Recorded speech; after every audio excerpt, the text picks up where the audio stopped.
Aujourd'hui, essentiel est le mot qui va diriger ce débrief. Le Real a tout simplement assuré l'essentiel contre cette formation du Real Mallorca.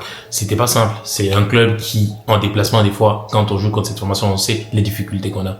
Et aujourd'hui, il y avait également la possibilité de tester le Vini Mbappé compatible. Est-ce que cette relation va évoluer? Moi, sur la première mi-temps, j'ai vu qu'il y avait quand même quelques hésitations, quelques tergiversations entre ces deux formations. Entre ces deux joueurs, il y avait quelques hésitations. Après, ils se cherchaient, mais ils se cherchaient pas pour être efficaces, ils se cherchaient juste pour que nous, on puisse dire qu'ils se cherchaient. Ça, c'était pas intéressant. Voilà. Sinon, globalement, Massanto est passé à côté. Globalement, l'attaque du Real aujourd'hui, il n'était pas dans un bon jour. Après, on avait un adversaire qui était un peu coriace. Ça, il faut le dire.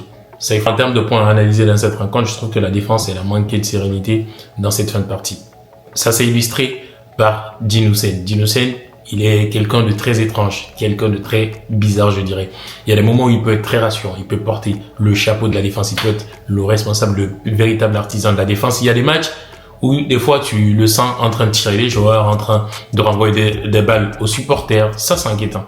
Il va falloir qu'il retrouve quand même sa sérénité qu'il a habité pendant très longtemps, parce que on veut ce type Il faut apprécier les deux buts de Real, celui de Arda sur un coup de tête, ce qui est inhabituel, et celui également de Vini sur un contre où on était déjà sur un 4 contre 3. Et il a quand même pris une bonne décision, il a été très bon sur cette action, très tranchant, il s'est pas posé 10 000 questions. Ça, c'est intéressant.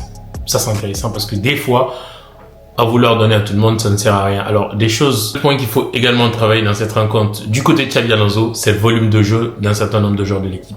On a Arda Güler, on a Trent Alexander-Arnold. On sent que quand c'est Carvajal, le volume il est beaucoup plus élevé. Il y a énormément d'intensité. Les adversaires, ils ont énormément de mal à nous dominer défensivement. Et quand on sent que quand c'est Trent, c'est un peu compliqué. C'est beaucoup plus facile pour les adversaires.